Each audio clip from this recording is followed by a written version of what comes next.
الله نحمده ونستعينه ونستغفره ونعوذ بالله من شرور أنفسنا ومن سيئات أعمالنا من يهده الله فلا مضل له ومن يضلله فلا هادي له وأشهد أن لا إله إلا الله وأشهد أن محمدا عبده ورسوله يا أيها الذين آمنوا اتقوا الله حق تقاته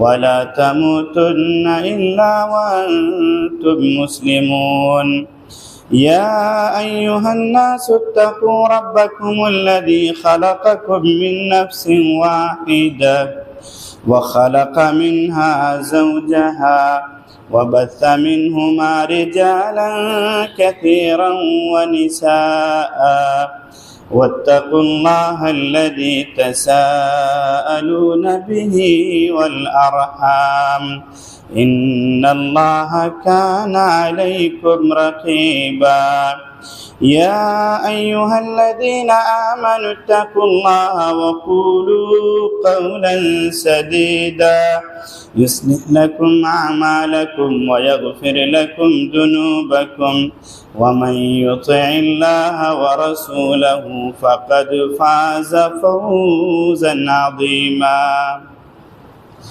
أما بعد فإن خير الحديث كتاب الله وخير الهدي هدي محمد صلى الله عليه وسلم وشر الأمور محدثاتها وكل محدثة بدعة وكل بدعة ضلالة وكل ضلالة في النار أعوذ بالله من الشيطان الرجيم بسم الله الرحمن الرحيم قاف والقرآن المجيد بل أجبوا أن جاءهم منذر منهم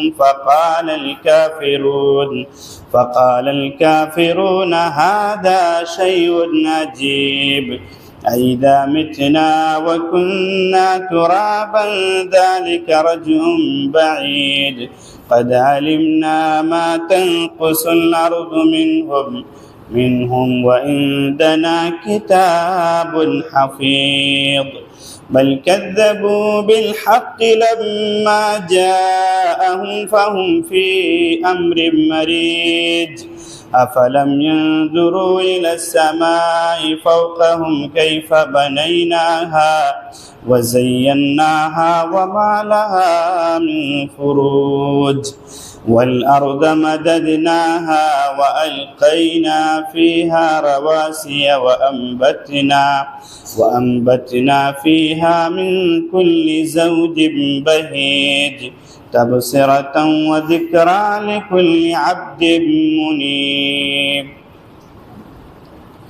أعوذ بالله من الشيطان الرجيم بسم الله الرحمن الرحيم يا أيها الذين آمنوا أنفقوا مما رزقناكم من قبل أن يأتي يوم لا بيع فيه ولا خلة ولا شفاعة حاضرین جمعہ، ہر قسم کی بڑائی، بزرگی، برتری اس اللہ رب العالمین کے لیے لائق اور سزاوار ہے جو ہم سب کا خالق، مالک، رازق اور مدبر الامور ہے۔ درود و سلام ہو اللہ کے تمام برگزیدہ نیک صالح بندوں پر، خصوصاً محمد الرسول اللہ صلی اللہ علیہ وسلم پر۔ آج کے خطبہ جمعہ کے لیے جو موضوع منتخب کیا گیا ہے وہ ہے زکوٰۃ، احکام اور وعید۔ آپ سب جانتے ہیں دین اسلام کی جمال و کمال یہ ہے کہ دین اسلام کے ارکان صاحب حیثیت، طاقت و استطاعت رکھنے والے پر عائد ہوتے ہیں۔ دین اسلام کے ارکان و احکام ایسے ہیں، ایسے احکام پر دین ارکان کے احکام مشتمل ہیں کہ جن کا تعلق خالق و مالک دونوں کے ساتھ استوار کیا گیا ہے۔ آپ سب جانتے ہیں کہ دین اسلام کی بنیاد 5 چیزوں پر قائم ہے، جیسا کہ بخاری کی مشہور حدیث ہے۔ اللہ کے نبی صلی اللہ علیہ وسلم نے فرمایا بنی الاسلام علی 5 شہادت ان لا الہ الا اللہ وان محمد رسول اللہ واقام الصلاۃ وایتاء الزکاۃ والحج وصوم رمضان۔ عبداللہ ابن عمر رضی اللہ تعالیٰ عنہ راوی حدیث سے بیان کرتے ہیں کہ اللہ کے نبی صلی اللہ علیہ وسلم نے فرمایا اسلام کی بنیاد 5 چیزوں پر رکھی گئی ہے۔ پہلی یہ کہ اس بات کی گواہی دینا کہ اللہ رب العالمین کے علاوہ کوئی معبود نہیں اور محمد رسول اللہ صلی اللہ علیہ وسلم اللہ کے رسول ہیں۔ دوسرا ارکان ہے نماز قائم کرنا، تیسرا یہ کہ زکوٰۃ ادا کرنا، چوتھا حج بیت اللہ کرنا، 5واں رمضان مبارک کے روزے رکھنا۔ ان 5 ارکان کو جب دیکھیں گے، یہ 5 ارکان ایک مومن کی شخصیت سنوارنے، ایک مومن کی کردار کو نمایاں کردار بنانے میں، مثالی کردار بنانے میں ان 5 ارکان کا بڑا دخل ہے۔ ان میں سے 5 میں سے 2 کا تعلق صاحب ثروت و حیثیت مالدار لوگوں پر ہے، اور وہ حج اور زکوٰۃ ہے۔ زکوٰۃ نہ صرف امت اسلامیہ پر فرض کیا گیا ہے بلکہ امت اسلامیہ سے پہلے کی امتیوں پر بھی زکوٰۃ فرض تھا۔ اللہ رب العالمین نے قرآن کے اندر سورہ مائدہ کے اندر بنی اسرائیلیوں کو مخاطب کرتے ہوئے فرمایا لئن اقمتم الصلاۃ وآتیتم الزکاۃ وآمنتم برسولی وعزرتموہم واقرضتم اللہ قرضا حسنا لأکفر عنکم سیئاتکم ولأدخلنکم جنات تجری من تحتها الانہار۔ اے بنی اسرائیل، اگر تم نماز قائم کرو گے، لئن اقمتم الصلاۃ وآتیتم الزکاۃ، اگر تم نماز قائم کرو گے، زکوٰۃ ادا کرو گے، رسولوں پر ایمان لاؤ گے، رسولوں کی مدد کرو گے، تو یہ ہوگا۔ اور پھر مزید یہ کہ اللہ رب العالمین کو قرض حسنہ دو گے، تو اللہ رب العالمین ان چیزوں کی وجہ سے، یعنی نماز پڑھنا، زکوٰۃ دینا، رسولوں کی مدد کرنا، رسولوں پر ایمان لانا، ان چیزوں کی وجہ سے اللہ رب العالمین تمہارے گناہوں کو معاف فرما دے گا۔ اللہ رب العالمین اس کے بعد مزید تمہارے لیے بہتر یہ کرے گا کہ ایسی جنتوں میں اللہ رب العالمین داخل فرمائے گا جن کے نیچے نہریں جاری ہیں۔ بلکہ حضرت اسماعیل علیہ السلام کے تعلق سے اللہ رب العالمین نے صراحت کے ساتھ فرمایا کہ حضرت اسماعیل علیہ السلام اپنے گھر والوں کو نماز کی تعلیم دیا کرتے تھے، زکوٰۃ دینے پر ابھارا کرتے تھے۔ وَكَانَ يَأْمُرُ أَهْلَهُ بِالصَّلَاةِ وَالزَّكَاةِ، حضرت اسماعیل علیہ السلام اپنے اہل و عیال کو نماز کی تعلیم دیتے تھے اور زکوٰۃ پر ابھارتے تھے۔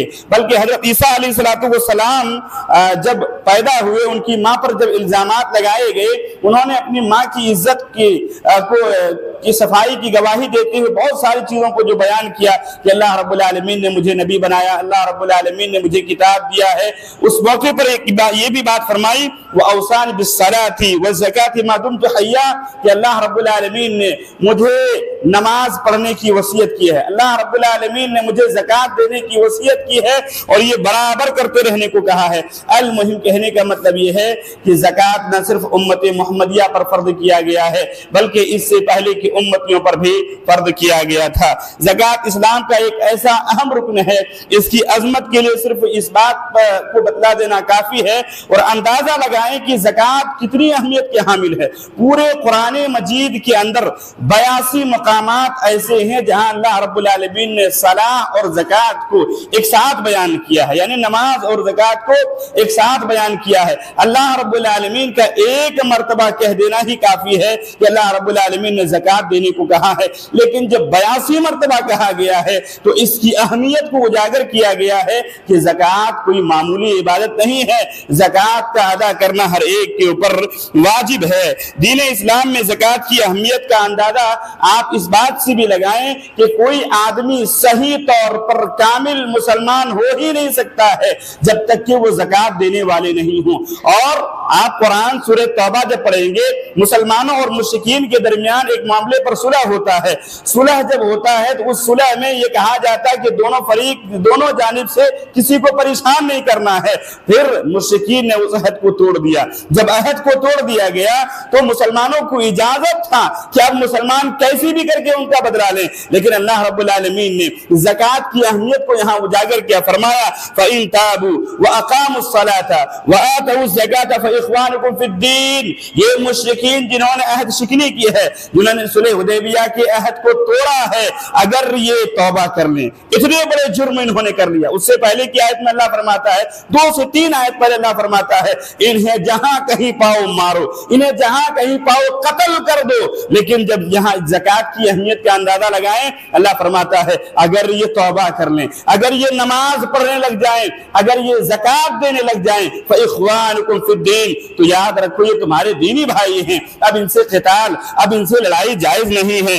زکوٰۃ کا نکالنا نہ صرف واجب اور فرض ہے، بلکہ جو آدمی زکوٰۃ نکالتا ہے وہ اس کے دل سے خوف اور دشمنوں کا ڈر اللہ رب العالمین نکال دیتا ہے. زکوٰۃ دینے والے کو اللہ رب العالمین چین و سکون کی زندگی عطا فرماتا ہے. اور یہ صرف دنیاوی حد تک نہیں ہے بلکہ آخرت میں بھی جو آدمی زکوٰۃ دینے والے ہوں گے اللہ رب العالمین نے ان کے لیے بہت کچھ تیار کیا ہوا ہے. اللہ فرماتا ہے ان الذین آمنوا وعملوا الصالحات واقاموا الصلاة وآتوا الزکاة لهم اجرهم عند ربهم ولا خوف علیہم ولا هم يحزنون. جو لوگ ایمان لاتے ہیں، ایمان کے بعد عمل صالح کرتے ہیں، اور عمل صالح کیا ہے؟ نماز پڑھتے ہیں، زکوٰۃ دیتے ہیں، اللہ فرماتا ہے ان لوگوں کے اوپر نہ دنیا میں کوئی خوف ہوگا، اور میدان محشر میں جہاں سارے ہی لوگ پریشان ہوں گے، سب کو اکڑی پڑی ہوئی ہوگی، اس دن بھی یہ لوگ بڑے چین و سکون کی زندگی میں ہوں گے اور آرام و آشائش کی اس ٹھنڈ ہوا میں بیٹھے ہوئے ہوں گے.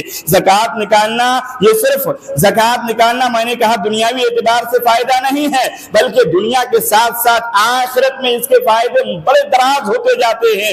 زکوٰۃ نکالنا یہ حصول ایمان کی پختگی اور دخول جنت کا ذریعہ ہے. ابو ہریرہ رضی اللہ تعالیٰ عنہ بیان کرتے ہیں کہ اللہ کے نبی صلی اللہ علیہ وسلم کے پاس ایک دیہاتی آتے ہیں اور آنے کے بعد کہتے ہیں دلنی علی عمل اذا عملته دخلت الجنہ.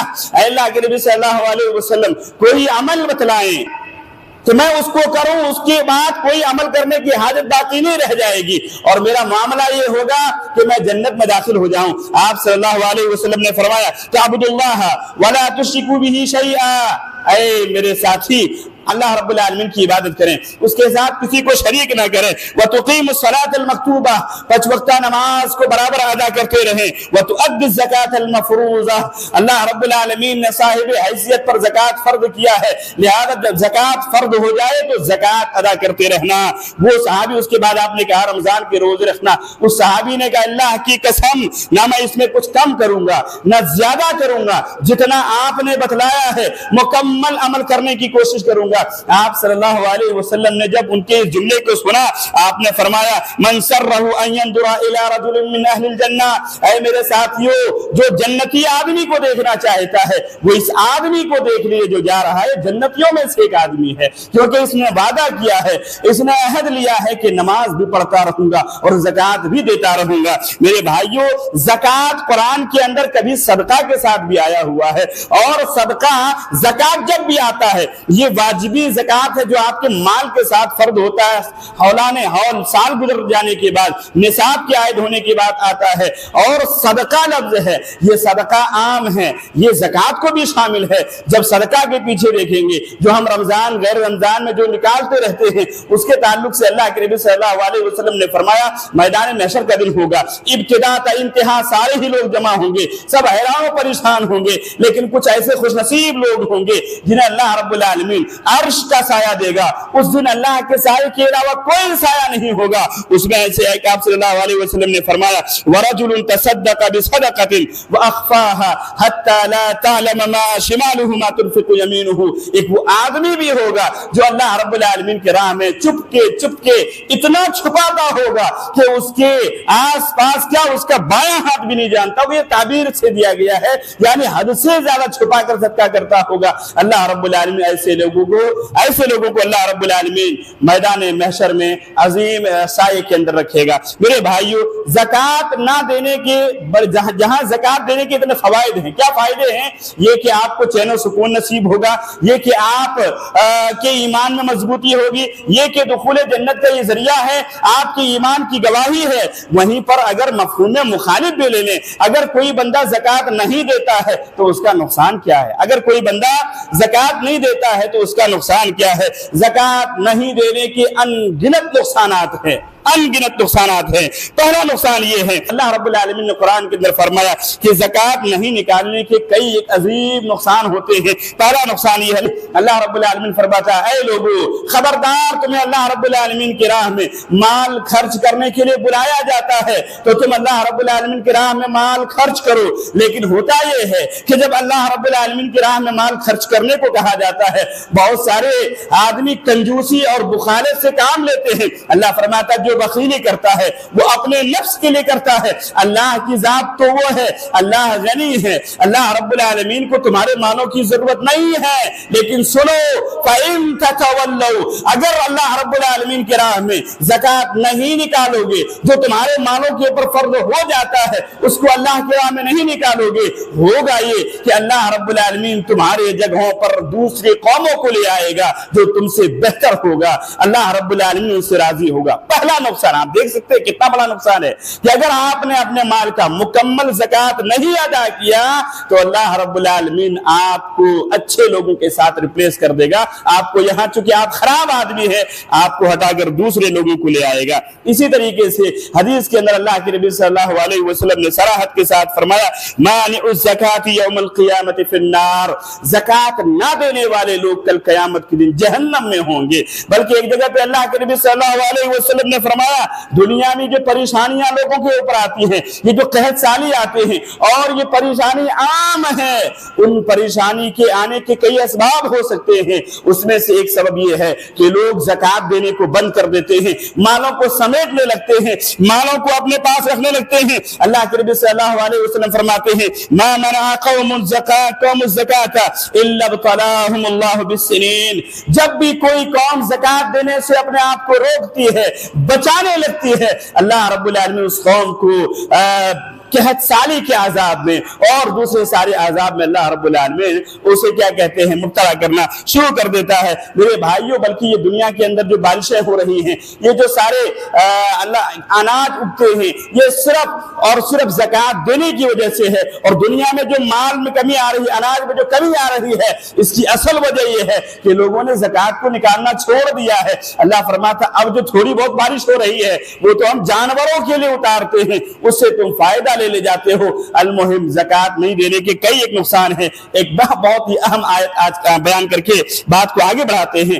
بہت سارے لوگ ایسے ہوتے ہیں جو کماتے ہیں اور صرف دنیاوی حد تک کے لیے کماتے ہیں۔ کیا کہتے ہیں؟ مال جمع کرنا، سونا چاندی اور تجارت میں آگے بڑھنا، بلڈنگیں بنانا ہے، اور لوگوں کے سامنے اس کو چرچا کرتے رہتے ہیں اور اپنے مالوں پر زکوٰۃ نہیں دیتے ہیں۔ اللہ فرماتا مال زکوٰۃ دینے کے پہلا فائدہ تو یہ ہے، ایک روحانی فائدہ یہ ہے کہ زکوٰۃ دینے سے آدمی کے روح کو، آدمی کے جسم کو سکون ملتا ہے اور مالوں کی پاکیزگی ہوتی ہے۔ لیکن جو نہیں دیتا ہے ان کے ساتھ کل قیامت کے دن کیا ہوگا؟ اللہ فرماتا والذین یکنزون الذهب والفضة ولا ينفقونها في سبيل الله فبشرهم بعذاب أليم۔ اے نبی پاک صلی اللہ علیہ وسلم، جو لوگ دنیا میں مالوں کو جمع کرتے ہیں، سونے اور چاندی کو جمع کرتے ہیں، اپنے آپ کے پاس ان چیزوں کو سمیٹ کر رکھتے ہیں، ولا ينفقونها فی سبیل اللہ، اللہ رب العالمین کی راہ میں نکالتے نہیں ہیں، فبشرهم بعذاب علیم، ان لوگوں کو دردناک عذاب کی بشارت سنا دیجئے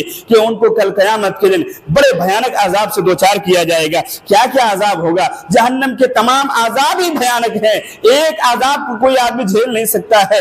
لیکن میرے بھائیوں، صدقہ کے تعلق سے اللہ کے نبی صلی اللہ علیہ وسلم نے، زکوٰۃ کے تعلق سے اللہ کے نبی صلی اللہ علیہ وسلم نے کہا اے لوگو